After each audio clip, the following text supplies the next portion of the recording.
जब हमारी सामर्थ्य से, हमारी शक्ति से, हमारे बल से काम नहीं बनती है और सामने वाले व्यक्ति का अर्थात हमारे ऊपर अत्याचार करने वाला व्यक्ति, हमारे पर जुल्म करने वाला व्यक्ति, हमारे दुश्मन का सामना करने का हमारे भीतर ऐसी कोई साहस, ऐसी कोई वीरता नहीं है, ऐसी कोई शक्ति नहीं, ऐसी कोई पराक्रम नहीं है, तब हमारे सामने लड़ने या फिर हथियार डालने का विकल्प होता है। अगर ऐसा भी नहीं है, हमारे पास धन हो तो हम अपना सारा धन देकर उसे हम पीछे छुड़ा सकते हैं, लेकिन हर जगह हर किसी के साथ काम नहीं करता है।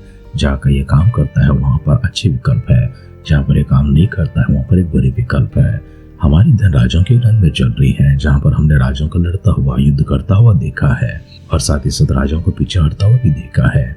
कोई वीरता के साथ लड़े हैं, पराक्रम के साथ लड़कर जीते हैं, कोई धन लेकर जीत गए हैं और रणभूमि को छोड़कर पीछे चले गए हैं। हमारे धन हम वहां पर जाकर बाकी शेष बातों को गौर करने से पहले आइए अपने आप को परमेश्वर के हाथों में समर्पण करेंगे, मिलकर दुआ करेंगे कि परमेश्वर हमारे शत्रु का सामना करने का ज्ञान में प्रदान कीजिए। हमारे शत्रु कोई भी क्यों ना हो, कैसे भी क्यों ना हो प्रभु जी, कितने बड़े भी क्यों ना, कितने पराक्रमी क्यों ना हो, पवित्र आत्मा की जो सामर्थ है, पवित्र आत्मा का जो अभिषेक है और आपका वचन जो हमसे कहता है आपने हमें भय की आत्मा नहीं दी है, उसी प्रकार से हम चल पाए। प्रभु वीरता के साथ, साहस के साथ दूर खड़े होते हुए उनका सामना कर पाए और परमेश्वर आपकी ओर से विजय को प्राप्त कर पाए। पिता, इस प्रकार से हम सबों को चलाने के लिए आइए अपने सिरों को झुकाएंगे, आंखों को बंद करेंगे, छोटी सी प्रार्थना करेंगे। सर्वशक्तिमान पिता परमेश्वर, हम धन्यवाद करते हैं, स्तुति करते हैं, प्रशंसा करते हैं, महिमा गौरव आदर सम्मान के साथ आपके दिव्य सानिध्य में अपने आप को नम्र करते हैं, दीन करते हैं, स्तुति प्रशंसा की भेंट परमेश्वर आप ही के नाम पर चढ़ाते हैं। पिता, हमें दिव्य सौभाग्य के लिए आपको धन्यवाद करते हैं, हमारे सारे प्रियजनों के लिए, आपके भक्तजनों के लिए रोज आपकी स्तुति करते हैं। हम सब मिलकर परमेश्वर एक शुद्ध और पवित्र जीवन बिता पाए, इस प्रकार से चलने के लिए पवित्र आत्मा की जो अभिषेक की हमें जरूरत है, आपकी अगुवाई की जो हमें जरूरत है, आपके वचनों की सामर्थ की जो हमें जरूरत है, स्वर्गीय पिता परमेश्वर उसे हम तक पहुंचाने के लिए प्रार्थना करते हैं। और आगे के समय प्रभु अपने वचनों के माध्यम से हमसे बातें कीजिए, सारे कष्टों को, तकलीफों को, मुसीबतों को, बीमारों को, रोगों को हमसे दूर करने के लिए दुआ करते हैं। सुतम प्रभु जीवन प्रदान करते हुए सुखदायक आशीषमान परमेश्वर एक अद्भुत जीवन हम सबको प्रदान कर, इसके लिए शुक्र अदा करते हुए वचन के माध्यम से परमेश्वर हमसे बातें करने के लिए सिद्ध है। हम भी अपने आप को, अपने कानों को, अपने मनों को सिद्ध करते हैं। आप हमारे संग रहिए, हमसे बातें कीजिए, सारी महिमा आदर सम्मान आप प्राप्त कीजिए। प्रार्थना को सुनकर पिता अपने देवताओं के लिए धन्यवाद करते हुए हमारे उद्धारकर्ता हमारे प्रभु यीशु मसीह के नाम से इस प्रार्थना को मांगते हैं, सुन और कबूल कर पिता। आमेन, आमेन, आमेन। आध्यात्मिक जीवन की दैनिक खुराक सुन रहे हमारे सारे प्रिय श्रोताओं को, परमेश्वर के प्रिय भक्तगणों को प्रभु यीशु मसीह के नाम में प्यार भरा जय मसीह की सुप्रभातम और शुभोदय कहते हुए हम सबका मनपसंद ध्यान केंद्र आध्यात्मिक जीवन की दैनिक खुराक में और इस नए दिन में आप सबका स्वागत करते हैं। हमारी ध्यान राजों का दूसरा ग्रंथ 18वें अध्याय में चल रही है। कल के हमारे ध्यान में पहला वचन से लेकर 7वें वचन तक हमने पठन किया था। आज के हमारे दिन को वहां से आगे बढ़ाते हैं। आइए हम सब मिलकर राजों को दूसरा ग्रंथ 18वें अध्याय का 9 वचन से पढ़ते हुए हमारी पठन को, हमारे दिन को जारी रखेंगे। राजा हिजकिय्याह के 4थे वर्ष में एला के पुत्र इस्राएल के राजा होशे का 7वां वर्ष था। अशूर के राजा शल्मनेसर ने शोम्रोन पर चढ़ाई करके उसे घेर लिया और 3 वर्ष के बीतने पर उन्होंने उसको ले लिया। इस प्रकार हिजकिय्याह के 6वें वर्ष में, जो इस्राएल के राजा होशे का 9वां वर्ष था, शोम्रोन ले लिया गया।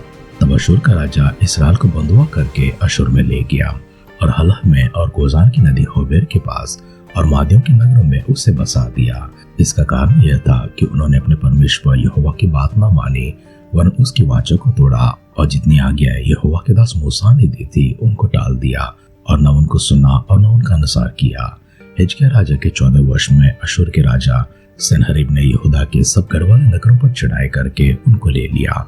तब यहूदा के राजा हिजकिय्याह ने अशूर के राजा के पास लाकीश को कहला भेजा कि मुझसे अपराध हुआ, मेरे पास से लौट जा और जो भार तू मुझ पर डालेगा मैं उसे उठाऊंगा। तो अशूर के राजा ने यहूदा के राजा हिजकिय्याह के लिए 300 किका चांदी और 30 किका सोना ठहरा दिया। तब जितनी चांदी यहोवा के भवन और राजभवन के भंडारों में मिले उन सबको हिजकिय्याह ने उसे दे दिया। उस समय हिजकिय्याह ने यहोवा के मंदिर के किवाड़ों से और उन खम्भों से भी, जिन पर यहूदा के राजा हिजकिय्याह ने सोना मढ़ा था, सोने को छीलकर अशूर के राजा को दे दिया। तब अशूर के राजा ने तरतान, रबसारीस और रबशाके को बड़ी सोना देकर लाकीश से यरूशलेम के पास हिजकिय्याह राजा के विरुद्ध भेज दिया। सुबह यरूशलेम को गए और वहां पहुंचकर ऊपर के पोखरे के नाले के पास धोबियों के खेत की सड़क पर जाकर खड़े हुए। और जब उन्होंने राजा को पुकारा तब हिजकिय्याह का पुत्र एल्याकीम, जो राजघराने का काम करता था, और शेबना जो मंत्री था, और आसाफ का पुत्र योवाह, जो इतिहास का लिखने वाला था, ये तीनों उसके पास बाहर निकल गए। रबशाके ने उनसे कहा, हिजकिय्याह से कहो कि महाराज इंद्राज अर्थात अशूर का राजा यूं कहता है कि तू किस पर भरोसा करता है। तू जो कहता है कि मेरे यहाँ युद्ध के लिए युक्ति और पराक्रम है, सो तो केवल बात ही तो है। तू किस पर भरोसा रखता है कि तूने मुझसे बलवा किया है। सुन, तू तो उस कुचले हुए नरकट अर्थात मुझसे पर भरोसा रखता है। उस पर यदि कोई टेक लगाए तो वह उसके हाथ में चुपकर छेदेगा। मिस्र का राजा फिरौन अपने सब भरोसा रखने वालों के लिए ऐसा ही है। फिर यदि तुम मुझसे कहो कि हमारा भरोसा अपना परमेश्वर यहोवा पर है, तो क्या ये वह नहीं है जिसके ऊंचे स्थानों पर और वेदियों को हिजकिय्याह ने दूर करके यहूदा और यरूशलेम से कहा कि तुम इसी वेदी के सामने जो यरूशलेम में है दंडवत करना। तो अब मेरे स्वामी अशूर के राजा के पास कुछ बंधक रखकर तब मैं तुझे 2000 घोड़े दूंगा, क्या तू उन पर सवार चढ़ा सकेगा कि नहीं। फिर तो मेरे स्वामी के छोटे से छोटे कर्मचारी का भी कहा ना मानकर क्यों रथों और सवारों के लिए मुझसे पर भरोसा रखता है। क्या मैंने यहोवा को बिना कहे स्थान को उजाड़ने के लिए चढ़ाई की है। यहोवा ने मुझसे कहा है कि तू उस देश पर चढ़ाई करके उसे उजाड़ दे। तब हिल्किय्याह के पुत्र एल्याकीम और शबना युवा ने रबशाके से कहा, अपने दासों से अरामी भाषा में बात कर, क्योंकि हम उसे समझते हैं, और हमसे यहूदा की भाषा में शहरपनाह पर बैठे हुए लोगों के सुनते बातें ना कर। रबशाके ने उनसे कहा, क्या मेरे स्वामी ने मुझे तुम्हारे स्वामी का व तुम्हारी पास बातें करने को भेजा है। क्या उसने मुझे उन लोगों के पास नहीं भेजा जो शहरपनाह पर बैठे हैं, ताकि तुम्हारे संग उनको भी अपनी बिस्टा खाना और अपना मूत्र पीना पड़े। तब रबशाके ने खड़े हो यहूदी भाषा में ऊंचे शब्द से कहा, महाराज इंद्राज अर्थात अशूर के राजा की बात सुनो।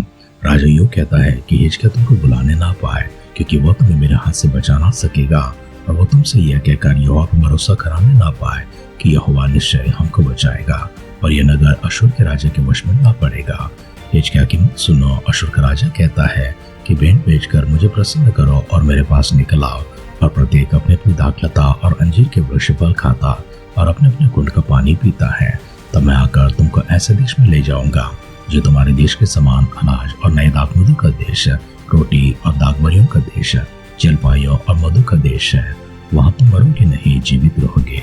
तो जब हिजकिय्याह यह कहकर तुमको बहकाए कि यहोवा हमको बचाएगा, तब उसकी ना सुनना। क्या और जातियों के देवताओं ने अपने अपने देश को अशूर के राजा के हाथ से कभी बचाया है। हमात और अर्पाद का देवता कहाँ रहे। सप्ताम हेना इवा के देवता कहाँ रहे। क्या उन्होंने शोमन को मेरे हाथ से बचाया।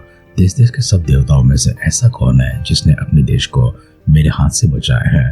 फिर क्या यहोवा यरूशलेम को मेरे हाथ से बचाएगा।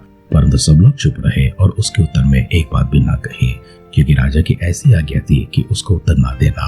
तब हिल्किय्याह का पुत्र एल्याकीम जो राजघराने का काम पर था, और शबना जो मंत्री था, और आसाफ का पुत्र योआब तो इतिहास का लिखने वाला था, अपने वस्त्र फाड़े हुए हिजकिय्याह के पास जाकर रबशाके की बातें कह सुनाई। राजाओं का दूसरा ग्रंथ 18वां अध्याय का 8वां वचन से लेकर अंतिम वचन अर्थात 37वां वचन तक हमने पढ़कर सुना है। हमारे इस अध्ययन में राजा हिजकिय्याह को देखते हैं और उनके साथ में सनहरीब को भी देखते हैं, जिसने यहूदा के सब गढ़वाल नगरों पर चढ़ाई करके उनको ले लिया था। उन्हें उसके हाथ से वापस लेने के लिए राजा हिजकिय्याह को 300 किक्का चांदी और 300 किक्का सोना सौदा करके देना पड़ा। और इसे देने के लिए वो परमेश्वर के मंदिर में जाता है और राजभवन में जाता है। जितना भी सोना उसे मिला है और जो कुछ भी उसने दीवारों पर गड़ाकर बनाया था, उन सब कुछ छीलकर उसे दे दिया है। इस तरह से वो चला गया है और जाने के बाद वो खामोश नहीं बैठता है। तरतान, रबसारिस और रबशाके को बड़ा सोना देकर लाकीश से यरूशलेम के पास हिजकिय्याह राजा के विरुद्ध भेज देता है। सब यरूशलेम को गए और वहां पहुंचकर ऊपर के पोखरी वाले नाले के पास से धोबियों के खेत की सड़क पर से जाकर खड़े हो गए थे। और वहां जाकर रबशाके पुकार पुकार कर कहता है, यहूदा के राजा हिजकिय्याह की बातों पर विश्वास न करना। अगर तुम विश्वास दिलाता है कि परमेश्वर हमारे साथ हमें बचा लेगा, तो उसकी बात को ना सुनना। कौन सा देश का देवता है जो मेरे हाथों से अपने अपने देश को बचा पाया है।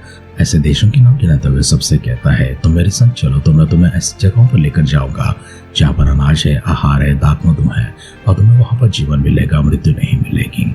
लेकिन अगर हिजकिय्याह तुमको मनाने की कोशिश करता है, बहकाने की कोशिश करता है, तो उसकी बात न मानना। इस प्रकार से रबशाके चुनौती देता है। राजा हिजकिय्याह किस प्रकार से इसका प्रतिक्रिया देते हैं, क्या परमेश्वर पर भरोसा रखता है या फिर धन देकर पहले की तरह अपने शत्रु से अपने आप को, अपने राज्य को छुड़ाने की कोशिश करता है, या फिर युद्ध में जाकर सच में लड़ाई करता है। इसका परिणाम क्या होता है अगले ध्यान में देखेंगे। लेकिन आज के दिन हम लोग इस प्रकार से हमारे वचनों को समाप्त करते हैं। आफत के समय, संकट के समय मुझे तुम पुकारो, मैं तुमको उत्तर दूंगा। परमेश्वर की इस प्रतिज्ञा को हमेशा स्मरण रखते हुए वो काबिल है, वो सक्षम है चाहे दुश्मन कितना भी बड़ा क्यों ना हो, चाहे संकट कितना भी बड़ा क्यों ना हो, वो परमेश्वर उसमें से हम सबको बाहर निकालेंगे।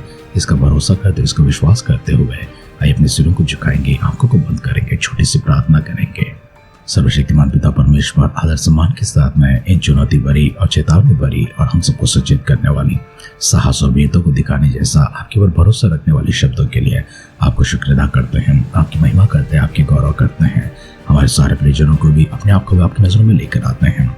हम सब परमेश्वर आपके नाम की महिमा के लिए प्रभु जी दृढ़ खड़े हो सके, स्थिर खड़े हो सके, किसी प्रकार की संकट हमें ना छुए, इसलिए दुआ करते हैं प्रभु जी आपकी दिव्य उपस्थिति हमेशा हमारे साथ हो, आपका वचन हमारे साथ हो, आपके दूतों की पहरा प्रभु जी हमारे संग रहे और हम सबको परमेश्वर अपने हाथों में संभाले रखिए। प्रभु यीशु मसीह के बादलों की आगमन विलंब होगी, कल से फिर से प्रभु जी इस प्रकार से मिलकर आपकी स्तुति करने, आराधना करने, सभी को प्रभु सजीवों की संख्या में, भाग्यवानों की संख्या में संभाले रखिए। अगर ऐसे न तो प्रभु यीशु मसीह के बादलों की आगमन में हम सबको शामिल करने के लिए प्रार्थना करते हैं। दुआओं को सुनकर पिता अपने देवताओं के लिए धन्यवाद करते हुए हमारे उद्धारकर्ता हमारे प्रभु यीशु मसीह के नाम से इस प्रार्थना को मांगते हैं। सुनर कबूल कर पिता। आमेन, आमेन, आमेन। शत्रु कितना भी बड़ा हो, हमारी हिम्मत से, हमारी साहस से बड़ा नहीं हो सकता है। हालांकि अगर हम डरते हैं, हम पीछे हटते हैं, हमारे डर के मुकाबले शत्रु उतना बड़ा हो जाता है कि हमें गिरा भी सकता है, हमें झुका भी सकता है, हमें मार भी सकता है। तो इसलिए धैर्य, वीरता और पराक्रम हमेशा हमारे संग होना चाहिए, जिस कारण से शत्रु की संख्या भले हजारों में हो, लाखों में हो या फिर अरबों में क्यों ना हो, हमारी दृढ़ता के सामने जिस प्रकार से हम डटे हुए हैं उसके सामने वो कमजोर पड़ जाए, वो फीका पड़ जाए और परमेश्वर की दिव्य सामर्थ हमारे साथ में जो होती है, संसार की कोई ताकत हमारे संग नहीं हो सकती है। ऐसे जीवन आप जीने के लिए, सफल होने के लिए परमेश्वर के आत्मा का अभिषेक और अगुवाई हमेशा आपके ऊपर हो। हमारी से दुआ कामना के साथ आज के ध्यान की समाप्त करते हैं। आप सुनते रहिए, सुनाते रहिए आध्यात्मिक जीवन की दैनिक खुराक। कल फिर मिलेंगे। अपना ख्याल रखिए, अपनों का ख्याल रखिए, दूसरों का भी ख्याल रखिए। God bless you.